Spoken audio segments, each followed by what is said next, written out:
नमस्कार दोस्तों, स्वागत है आप सभी का यूपीएससी उत्कर्ष में। मेरा नाम है पूजा द्विवेदी।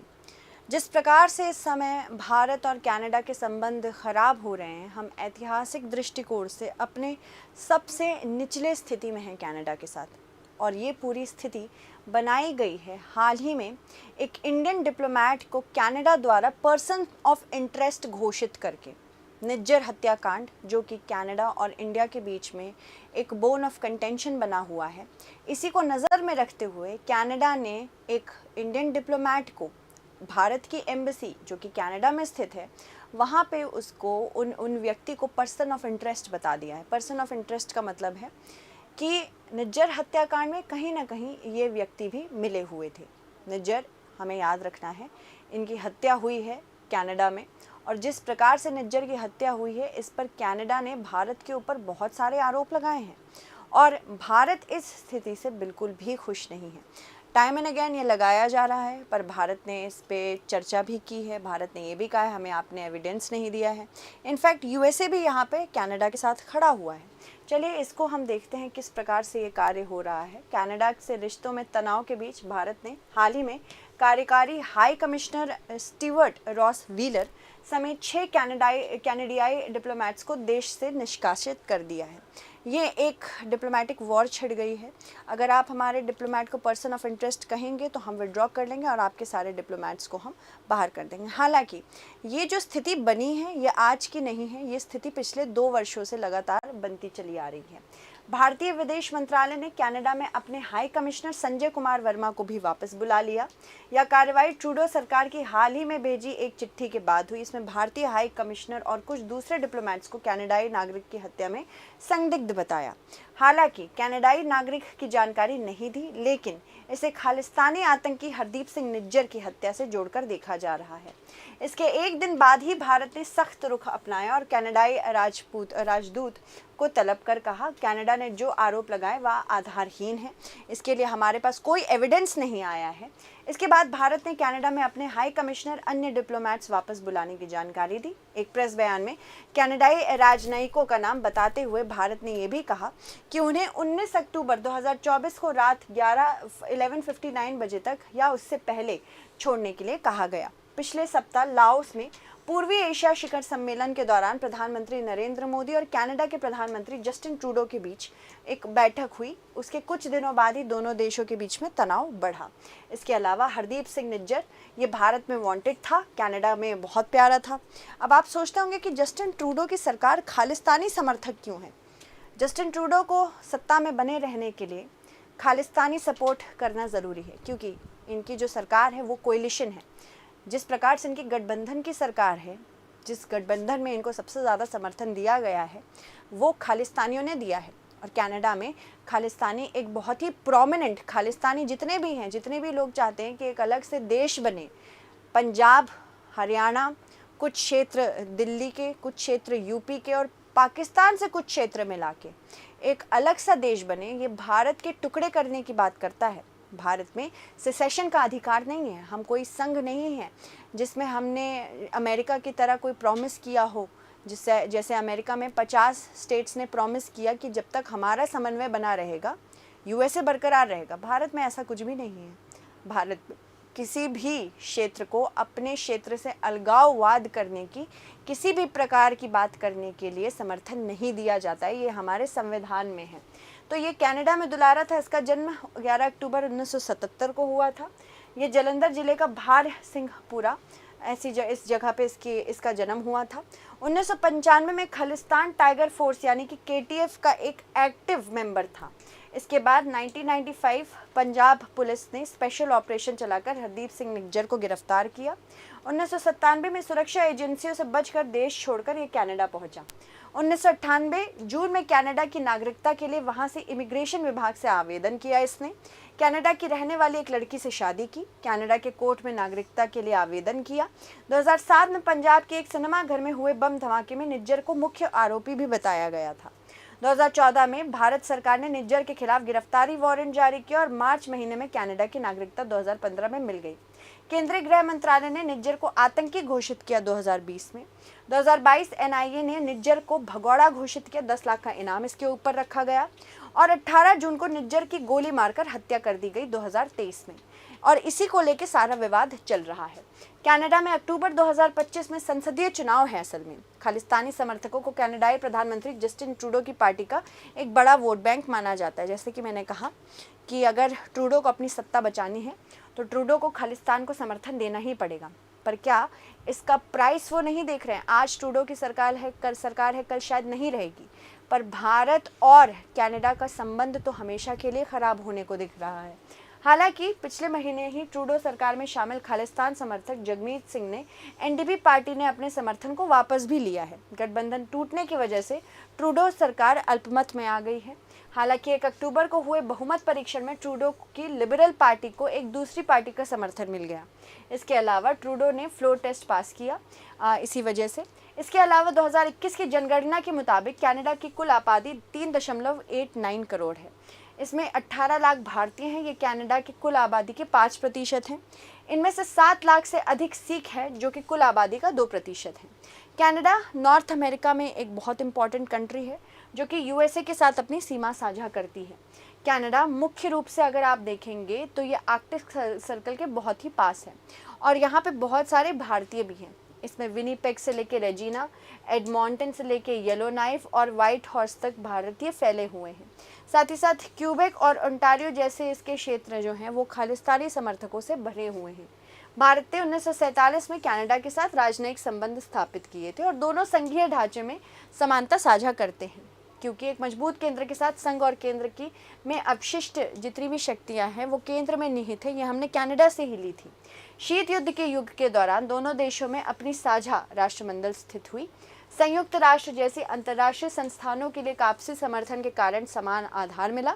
हालांकि कोरिया, हंगरी एवं वियतनाम जैसे वैश्विक संकटों पर मतभेद जरूर उत्पन्न हुए। साथ ही भारत के परमाणु कार्यक्रम को आगे बढ़ाने से द्विपक्षीय तनाव बढ़ा। 1980 के दशक में कनाडा में भारतीयों का आप्रवासन बढ़ा। भारतीय संबंधों में कनाडा की रुचि फिर से जागृत हुई। व्यापार और सुरक्षा सहयोग की सीमित संभावनाओं के बावजूद रिश्तों को पुनर्जीवित किया गया। यह संबंध 1998 में उस समय और भी निचले स्तर पर पहुंचा जब कनाडा ने भारत की परमाणु ऊर्जा स्थिति को अस्वीकार किया।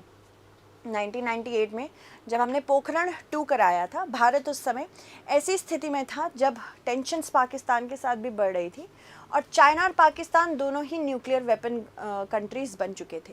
तो भारत का पोखरण करवाना बहुत ज़्यादा ज़रूरी था, पर यह बात कनाडा को पसंद नहीं आई और तब भी रिश्ते हमारे ख़राब हुए थे। यद्यपि हाल ही के वर्षों में व्यापार और निवेश इन दोनों देशों के संबंधों का आधार बना और विकास की अपार संभावनाएं भी हमें दिखने लगी। अप्रैल 2015 में भारत के प्रधानमंत्री की कनाडा यात्रा ने द्विपक्षीय संबंधों को रणनीतिक साझेदारी तक बदला।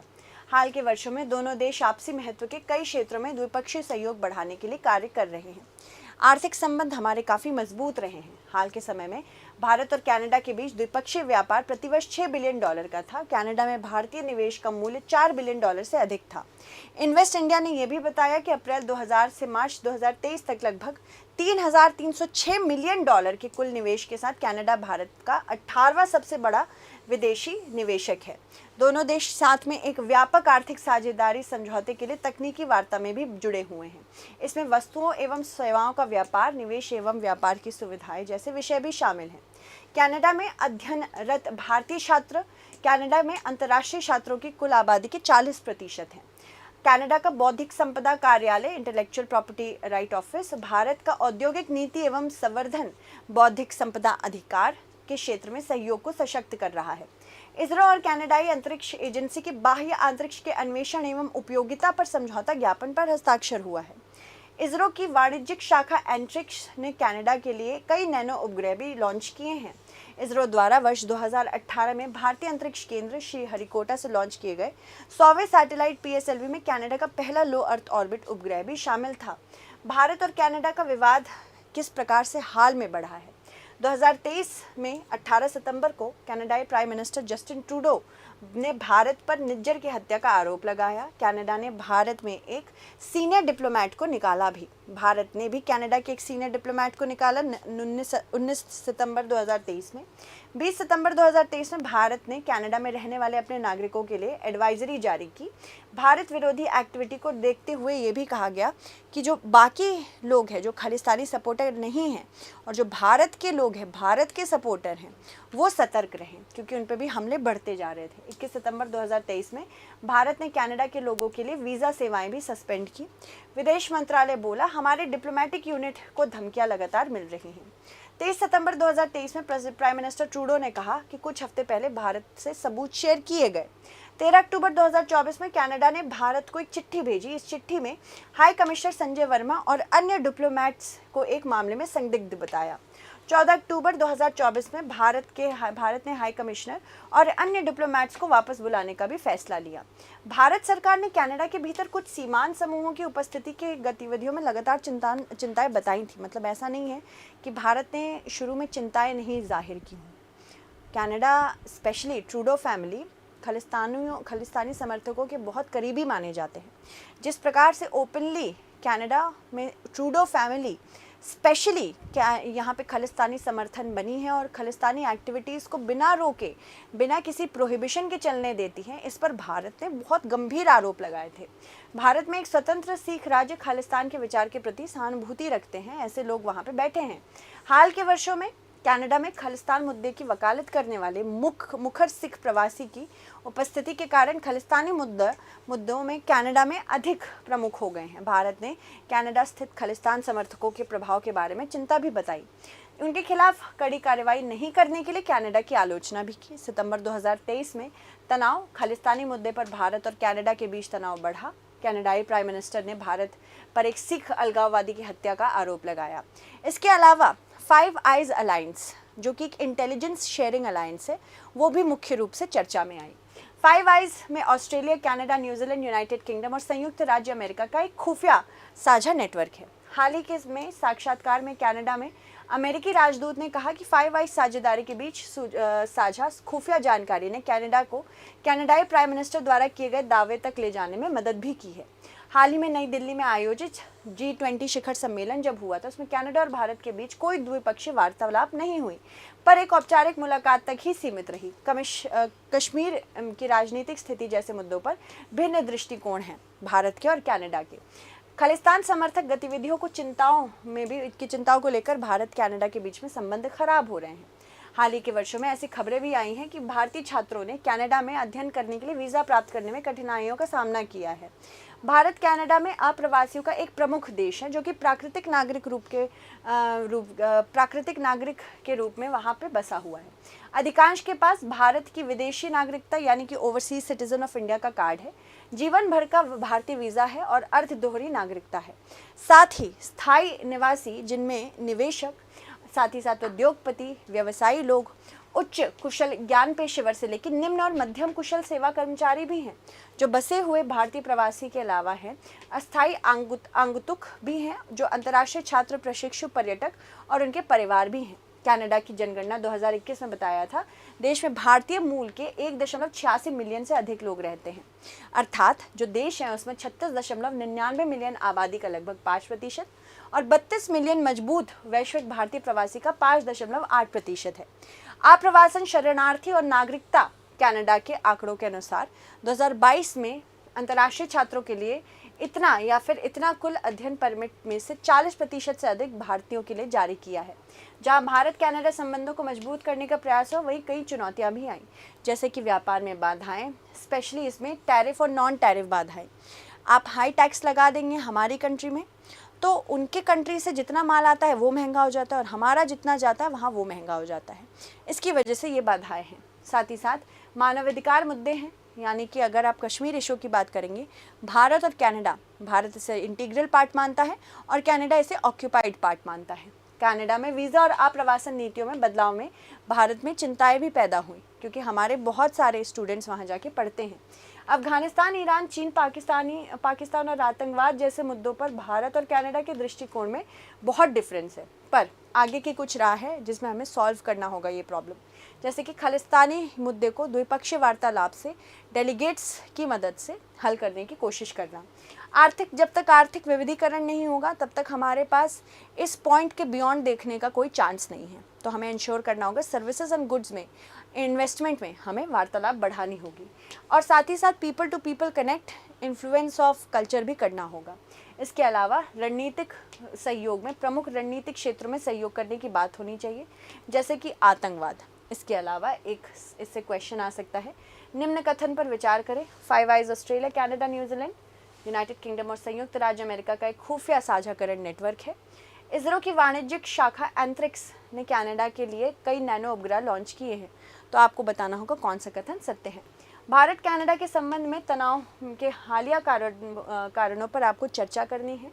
भारत कनाडा संबंधों में विद्यमान चुनौतियों पर संक्षिप्त टिप्पणी भी करनी है। ठीक है, so thank you so much everyone, stay updated.